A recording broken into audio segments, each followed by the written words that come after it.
साहेब कामावरून घरी आले आणि नव्या नवरीसारखे रुसून बसले. मी म्हटलं, अहो काय झालं रुसायला? तू अजून चहा ठेवला नाही, मला चहा प्यायचा आहे. तुम्ही टी व्ही बघा, मी तेवढा चहा ठेवते. चहा ठेवायसाठी मी किचनमध्ये आले, चहा ठेवला. पण चहामध्ये काय टाकायचं हे खूप वेळ आठवलंच नाही. विचार करून करून मग आठवलं, अरे हा, मी तर अद्रक टाकायचं विसरले. मग अद्रक दादाला घेऊन आले.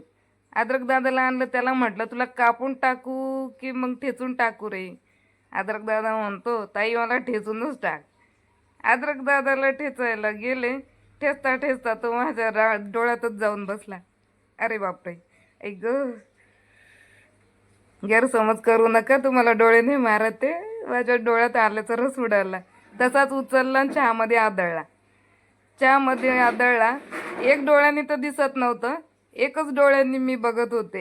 एक डोळ्याने चहा गाळता गाळता चहा सर्व खाली सांडला. अरे देवा, हे काय वाढवा काम झालं. आता परत किचन ओटा पुसावा लागेल.